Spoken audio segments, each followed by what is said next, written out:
အားလုံးပဲမင်္ဂလာပါတွင်ခုံနီးပညာ YouTube channel နဲ့ Facebook page ကနေကြိုဆိုပါရစေကျွန်တော်နာမည်ထုံးမင်းလို့ခေါ်ပါတယ်ဟုတ်ကဲ့ပါကျွန်တော်ဒီနေ့မျှဝေပေးခြင်းတဲ့အကြောင်းအရာလေးကတော့ Dial Indicator အသုံးပြုတဲ့ပုံစံပဲဖြစ်ပါတယ်ဟုတ်ကဲ့ပါဒီ Dial Indicator အသုံးပြုတဲ့ပုံစံနဲ့ပတ်သက်ပြီးတော့မှအရင်ကလည်းကျွန်တော်ဗီဒီယိုတစ်ခုတင်ပေးပြီးသွားဖြစ်ပါတယ်ကျွန်တော်အပေါက်တွေတိုင်းတဲ့အခါမှာအသုံးပြုတဲ့ပုံစံလေးပေါ့နော်ကျွန်တော်ဒီနေ့မှာတော့နောက်ထပ် Dial Indicator အသုံးပြုတဲ့ပုံစံနှစ်မျိုးကိုကျွန်တော်ထပ်ပြီးတော့ဒီနေ့မျှဝေပေးမှာဖြစ်ပါတယ်ခင်ဗျာမိတ်ဆွေတွေနဲ့ဒီဗီဒီယိုလေးကိုစိတ်ဝင်စားတယ်ဆိုလို့ရှိရင်တော့အဆုံးထိကြည့်ပေးဖို့ကျွန်တော်ပြောချင်ပါတယ်ဒီဗီဒီယိုလေးကမိတ်ဆွေတွေတခုခုများအကျိုးရှိခဲ့မယ်ဆိုလို့ရှိရင်ကျွန်တော်ရဲ့ YouTube channel လေးကို subscribe လုပ်ရသေးဘူးဆိုလို့ရှိရင်တော့အခုပဲ subscribe လုပ်ဖို့ကျွန်တော်တောင်းဆိုချင်ပါတယ်ခင်ဗျာဟုတ်ကဲ့ပါအဲ့ဆိုရှင်ကျွန်တော်ဗီဒီယိုလေးကိုစလိုက်ရအောင်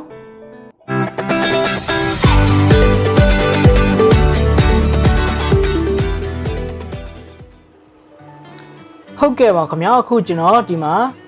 ပြထားတဲ့အရာကတော့ကျွန်တော်တို့ဒီသူ့ရဲ့ original အတိုင်းပေါ့နော်ဒီလိုပုံစံမျိုးလေးလာပါတယ်ဒီကောင်က Dial Indicator ဖြစ်ပါတယ်ပေါ့နော်ကျွန်တော်တို့အပေါက်တွေကိုတိုင်းတဲ့အခါမှာအထူးသဖြင့်အသုံးပြုတဲ့ပစ္စည်းပါ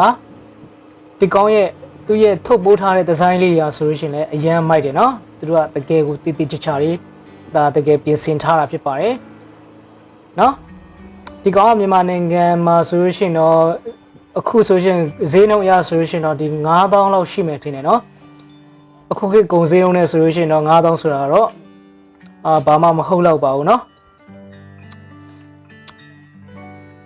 ဟုတ်ကဲ့ပါဒီကောင်ကဆိုလို့ရှိရင်ကျွန်တော်တို့ဒီတကယ်အပေါက်ရဲ့တိကျမှုတွေကိုကျွန်တော်တို့တိုင်းတာတဲ့အခါမှာအသုံးပြုတဲ့ဟာဖြစ်ပါတယ်ပြီးလို့ရှိရင်ကျွန်တော်တို့ဒီဘယ်ဟာပဲပြဥပမာစက်ခုံချိန်တာတွေပါရအစပေါ့နော်ကျွန်တော်တို့ဒီကောင်အသုံးပြုတယ်ဒီမှာကျွန်တော်ဒီမှာကြည့်ကြည့်နော်ဒီအောက်ကအတန်လေးကိုထိတ်လိုက်တယ်ဆိုတာနဲ့သူကအော်တိုကိုရွေ့တာနော်ဒီမှာဒီကအရင်အနုစိတ်ဖြစ်တယ်ဗျာပြောချင်တာအရင်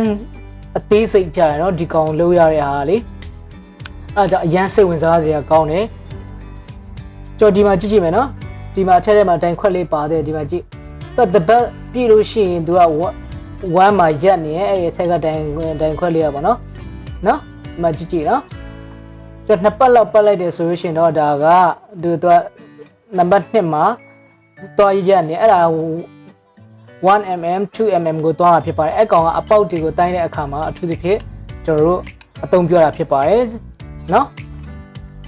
ဒီတပတ်ဆိုလို့ရှိရင်တော့သူကစောစောက1နှစ်ပတ်ဆိုရင်2အဲ့လိုမျိုးရက်တယ်ပေါ့နော်โอเคအဲ့ဒါကိုကျွန်တော်ဘယ်လိုဒီနေ့မှာတော့ဘယ်လိုအသုံးပြုမလဲဆိုရင်ကျွန်တော်ဒီမှာဒီတောက်တိုင်ဖြစ်ပါတယ်ဒီမှာအောက်မှာဆိုလို့ရှိရင်တော့တန်လိုက်တွေပါတယ်ပေါ့နော်ကျွန်တော်ဒီတောက်တိုင်နဲ့ကျွန်တော်တို့ဒီနေ့မှာဒီဟာနဲ့ကိုအသုံးဆက်ဆက်ပြီးတော့မှအသုံးပြုမှာဖြစ်ပါတယ်ဘယ်လိုအသုံးပြုမလဲဆိုတာကိုတော့ကျွန်တော်တို့ဆက်ပြီးတော့ကြည့်အောင်နော်ဒီမှာဒီဟာလေးနဲ့ပေါ့နော်ဒီကောင်ကိုကျွန်တော်တို့တန်လိုက်ကတ်တာခွာတာကိုကျွန်တော်ဒီကနေကျွန်တော်အသုံးပြုလို့ရပါတယ်နော်ဒီမှာသူကအကုန်လုံးကျွန်တော်တို့ lock လေးပါတယ်ပေါ့နော်ဒီ screw အကျက်တာတွေ short တာတွေပါတယ်ဟုတ်ပြီအဲ့ဆိုလို့ရှိရင်ကျွန်တော်ဒီမှာဒီဘက်ပေါ်မှာစပြီးတော့မှကျွန်တော်တို့ချိန်မှာဖြစ်ပါတယ်ဒီပေါက်တဲ့ကိုကျွန်တော်တို့ထည့်မယ်နော်ဟုတ်ပြီအဲ့ဆိုရှင်ကျွန်တော်ဒီမှာ Dial Indicator ကိုကျွန်တော်ယူမယ်ပြီးသွားလို့ရှိရင်ကျွန်တော်အဲ့ဒီပေါက်လေးကိုကျွန်တော်ထည့်လိုက်ပါမယ်လက်တစ်ဖက်နဲ့လောက်တာကြတော့တိတ်ပြီးတော့အဆင်မပြေဘူးပေါ့နော်ကျွန်တော်ဒါမဲ့အသက်နိုင်ဆိုအဆင်ပြေအောင်တော့ကြံဖန်ပြီးတော့ဒါကျွန်တော်ရိုက်ပြထားတာဖြစ်ပါတယ်ဟုတ်ပြီဒီပုံစံလေးကျွန်တော်ထည့်မယ်ပြီးလို့ရှိရင်လက်ကလေးနဲ့တွန်းမယ်ပေါ့နော်ကျွန်တော်အသွားကြက်တဲ့ဒီ table နဲ့ကျွန်တော်အထီယူရမယ်ပေါ့နော်ဒီမှာသူ့ရဲ့ဒီအတန်လေးရဲ့နှခမ်းနဲ့ပေါ့နော် table နဲ့အထီယူမယ်ဟုတ်ပြီအဲ့ဆိုရင်ကျွန်တော်ဒီကဘယ်လိုဘေးကနေစလုပ်မလဲဆိုရင်ကျွန်တော်ဒီမှာခါတိုင်းကျွန်တော်တို့ mm တွေမှတ်တက်နေရပါတော့ကျွန်တော်ဒီကနေ3မြတ်အမှတ်ကိုယူမယ်နော်ကျွန်တော်ဒီကနေ3မြတ်အမှတ်ကိုပြန်ပြီးတော့မှကျွန်တော်ယူလိုက်ပါမယ်နော်ဟုတ်ပြီကျွန်တော်ဒီကနေ3မြတ်အမှတ်ကိုကျွန်တော်တို့ရပြီဆိုလို့ရှိရင်တော့ဒီမှာလေဒီတိုင်ခွက်ထက်မှာလေကျွန်တော်တို့3မြတ်ကိုကျွန်တော်တို့မှတ်ရမှာဖြစ်ပါတယ်ဗောနော်3မြတ်ကိုဟုတ်ပြီကျွန်တော်ဒီမှာလေ3မြတ်ကိုကျွန်တော်တို့ထားလိုက်ပါပြီပေါ့နော်ကျွန်တော်နည်းနည်းလေးဒါထုပြီးတော့မှကျွန်တော်တို့အဆင်ပြေတယ်လို့ကျွန်တော်တို့ဒါရွှေ့ရတာပေါ့နော်โอเคဒီမှာလဲ3မြနော် ဒီကနေ့ကျွန်တော်ဒီနံပါတ်6ထိပေါ့နော်အဲ့ဒီတလိုင်းပေါ့နော်ကျွန်တော်ရွှေ့လိုက်တယ်ဆိုရင်ဒီမှာကြည့်နော်စောစော3များကနေအခုဒီမှာ50ကိုရောက်သွားရယ်နော်3များကနေဒီတကွင်ပေါ့နော်သူရဲ့တကွင်ဆိုလို့ရှိရင်ဒီမှာသူကနေ50ထိကိုနော်ဒီတပတ်ဆိုလို့ရှိရင်တော့ 2mm ရှိရပေါ့နော်တချမ်းဆိုလို့ရှိရင်တော့ဒါ 1mm ပဲရှိပါတယ်နော်အဲ့လိုမျိုးကျွန်တော်တို့ဒါမှတ်ပြရဆိုရှင်ဒါ auto close လုပ်ပြီးတော့မှကျွန်တော်တို့အပေါက်ကိုကျွန်တော်တို့ဘယ်လောက် mm ဖြတ်မလဲ 1mm ဖြတ်မလား 2mm ဖြတ်မလားဒါကျွန်တော်တို့လုပ်လို့ရဖြစ်ပါတယ်ဒီမှာကျွန်တော် point တွေကိုကြည့်မယ်ဆိုရင်ဒီမှာ point 1 point 2 point 3 point 4 point 5ပေါ့နော် point 6 point 7ပြီးလို့ရှိရင်ဒီမှာpoint 7 point 8 point 9 point 9ဆိုလို့ရှိရင်တော့ဒါတစ်စိတ်ပြန်ဖြစ်သွားပြီပေါ့နော်ဒီတပတ်ဆိုလို့ရှိရင်တော့ဒါ 2mm ရှိရဆိုတာကိုအများနဲ့မှတ်ထားပြီးပြောချင်ပါတယ်ခင်ဗျာဟုတ်ကဲ့ပါအဲ့ဆိုလို့ရှိရင်ဒီဟာရဲ့ဂျားအကွာဝေးလေးကိုကျွန်တော်တို့တစ်ချက်ချိကြည့်မယ်နော်တုံများကနေပေါ့နော်ကျွန်တော်ဒီမှာတုံများကနေမြှားပြထားတဲ့တိုင်လေးရဲ့ဂျားအကွာဝေးဆိုလို့ရှိရင် point 2ရှိပါတယ်နော် point 2ရှိပါတယ်အဲ့ဒီအကြောင်းချင်းတစ်ခုချင်းစီကကျ 0.2 ပေါ့နော်ဒီ dial indicator မှာဆိုတဲ့ the chance ဆိုလို့ရှိရင်တော့ဒါ 1mm ရှိရဆိုတာကိုကျွန်တော်ပြန်ပြီးတော့ပြပေးတာပဲဖြစ်ပါတယ်ခင်ဗျာနော်ဒီနေရာမှာဆိုလို့ရှိရင်တော့ဒီကြားဆိုလို့ရှိရင် 1mm ရှိတာဖြစ်ပါတယ်ခင်ဗျာဟုတ်ပြီအဲ့ဆိုလို့ရှိရင်ကျွန်တော်နောက်တစ်ခုကျွန်တော်ဒီမှာ point 2ကိုထပ်ပြီးတော့ကျွန်တော်ဒီမှာ8ကနေဒီကျွန်တော်ဒီတိုင်လေးကိုစောစောအတိုင်းပေါ့နော်ဒီမှာရွှေ့တာနဲ့ဒီမှာလေးပေါ့နော်33များနဲ့30အထိဒါဆိုလို့ရှိရင်ဒါ point 2ပေါ့နော်ပြီးလို့ရှိရင်ဒီမှာ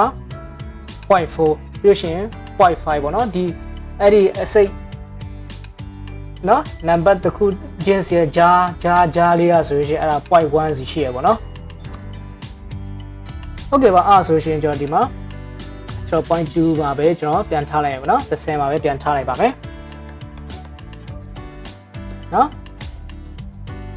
ဒီမှာဆိုလို့ရှိရင်လည်းကျွန်တော်ကြည့်မယ်နော်ဒီမှာဒီနှစ်ခုကအမြဲတမ်းတူနေရပေါ့နော်ဒီနှစ်ခုအသုံးပြုတဲ့ပုံစံလေးကတူနေပါတယ်ဒါပေမဲ့ဒီ dial indicator ပို့ပြီးတော့မှတိကျပါတယ်ဒီကောင်တစ်ခါတည်းကျရွေးဆောင်းတာတွေပါတယ်ပြန်ဖြစ်တတ်လို့ပဲဖြစ်ပါတယ်ခင်ဗျာဟုတ်ကဲ့ပါအဲ့ဆိုရှင်ကျွန်တော်နောက်တစ်ခုထပ်ကြည့်အောင်နော်